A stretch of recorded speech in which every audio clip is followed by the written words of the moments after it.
Événement Geodi avec l'arrivée de la deuxième génération de Q7. Le gros SUV de la marque est un peu moins grand que son prédécesseur avec 5,05 m de long, soit 4 cm de moins. Le nouveau Q7 démarre avec deux motorisations seulement, un V6 essence de 333 chevaux et notre V6 diesel de 272 chevaux. Notre modèle d'essai dispose de roues de 20 pouces et de feux avant full LED, mais ces deux éléments sont des options. La planche de bord inédite impressionne par son niveau de qualité. On trouve au centre un pavé tactile assez grand qui peut servir à écrire une adresse pour le GPS. Le combiné d'instruments est en fait un grand écran comme sur l'Audi TT qui peut se transformer en GPS.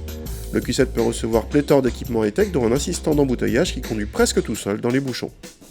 Le V6 diesel est inaudible dans le Q7 et largement suffisant pour animer ce gros bébé qui, même s'il a maigri par rapport à la première génération, reste au-dessus des 2 tonnes. Avec les 4 roues directrices en option, il devient plus agile que son prédécesseur, mais reste moins dynamique qu'un X5 ou qu'un Cayenne. Le niveau de confort est remarquable, même avec les roues de 20 pouces de notre modèle d'essai. A l'arrière, on trouve une banquette fractionnable où chaque siège peut coulisser longitudinalement. Il s'agit d'une option à 475 €. L'habitabilité est excellente en largeur comme en hauteur et en longueur si vous reculez les sièges à fond. Les passagers arrière disposent de leur propre réglage de clim en option pour 960 €.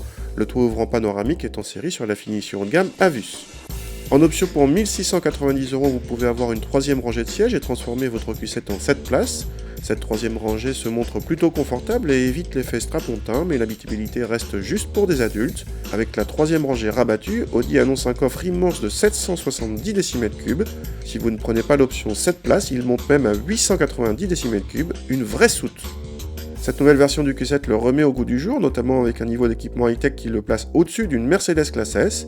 Bravo également pour les consommations très raisonnables. Notre Q7 n'est pas plus gourmand que le X5 4 cylindres, 2 roues motrices.